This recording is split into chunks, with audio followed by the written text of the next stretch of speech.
Jack Dorsey sold an NFT last year, his first ever tweet. He sold it for $2.9 million. The person who bought it held onto it for a year and then announced last week that he was going to be selling it online again. He said, I decided to sell this NFT, the world's first ever tweet, and donate 50% of the proceeds, $25 million or more, to the charity at Give Directly. Obviously, he thinks that the tweet was going to go for $50 million because he said he's going to donate 50% of the proceeds, $25 million or more. The auction ended earlier this week, and instead of getting $48, $49, $50 million, which he previously spoke about getting, he got $280.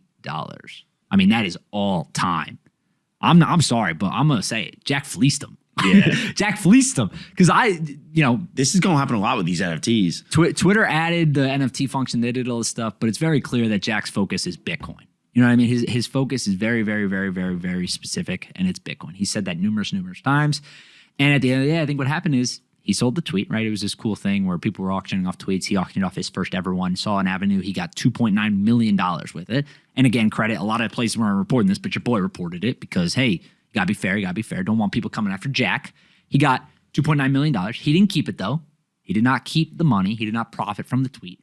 He converted to Bitcoin and immediately donated it to some countries in Africa and some organizations in Africa that were doing work for COVID-19. Important note there. And then the guy tried to sell it for $280. Again, I think that this is just a case of like, this tweet probably wasn't worth much in the beginning anyways. And maybe, I don't think he actually ended up selling it yet. He kept the auction open and he's trying to get more for it now. And I saw earlier this morning actually that the tweet was going for more now, maybe $1,000 or something like that. But he's not getting $48 million for it. He's not getting $50 million for it. It's very clear that this NFT was not worth what he expected it to be worth. And he ended up losing a lot of money on it. $3 million or whatever it ends up being. So kudos to Jack for donating the money, making sure that he was taking care of people and helping others out.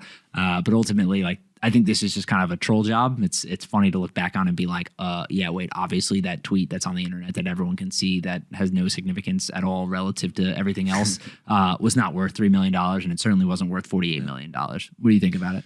Highest bid right now is just over 12 grand, right? So when you list something for $48,000 and sells for its highest bid is just under 12 grand, it's a little surprising. But yeah, I think this is just a classic example of something is only worth what someone's willing to pay for it, right? So when you buy something for $2.9 million, that does not mean that it is worth $2.9 million. That just means that you are willing to pay for $2.9 and the guy was willing to accept $2.9 million for that item, right?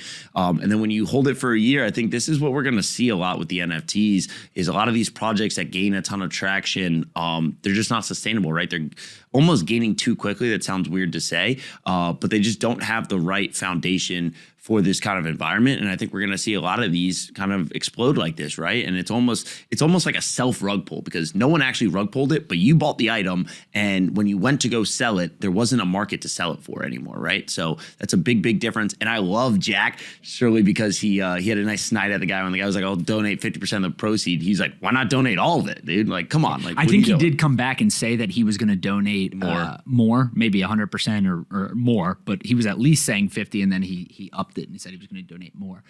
So to his credit, again, I don't want to act like he's some guy that's just trying to make $50 million on an NFT. He was going to donate it, et cetera. It's unfortunate for him. Like he bought an NFT thinking that it was going to retain the value and it clearly did not over the course of a year. Bad investment. Maybe he hangs on to it. Maybe it's worth more in the future. But it was just kind of unfortunate. And you know what it really is? It's like one of those digs that the non-NFT people love, which you get, right? I get it. NFT people are screaming aloud on the internet. You know what I saw the other day? There's a tweet. I'll find it later. But this NFT account tweeted out and they were like, however many ETH Scottie Scheffler made for winning the Masters after putting in 25 years of work and becoming the best player in the world. And then it was like, however many ETH my friend made for investing in or minting a Bored Ape and holding onto it and doing absolutely nothing. And it was like more than Scheffler made at the Masters. And I'm like, this is why people don't like you. This is literally why people do not like you. And not this person specifically, but just like the NFT thing in general. Because again, it's fun, it's whatever. I don't know if he was joking. It didn't really sound like he was joking or she was joking.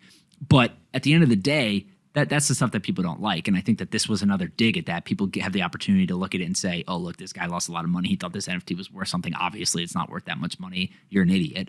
But also, I think what he was doing was he was trying to anchor that price a little bit. He said, it's for $48-50 million. That's what it's worth. Maybe he gets $25 million. Maybe he gets $20 million. Maybe he gets $10 million. But I think he thought he was going to get more than he originally paid for it. Otherwise, he probably wouldn't have paid for it. Yeah. Yeah. So, again, this is kind of like a joke, but at the end of the day, like, make fun of whatever you want. I don't think it's probably worth the time. Right. I think that your time's probably better served figuring out other things or looking into other things. Just what do you dunking do? On people what do you do if you're him?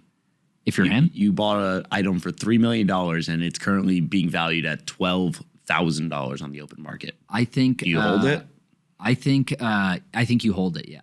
If I own that, yeah, I'd hold it. Yeah, you're just like, damn it, dude. You spent $3 million. At this point, it's worth $12,000 based on the current bid. Free market has decided it's actually the free market has decided that you are an idiot, and they want you to hold on to it for $12K. Hey, you! Did you like this video? Great. We make 5 of them a day and post them here on this channel. Make sure you subscribe, like the video, and see you next time.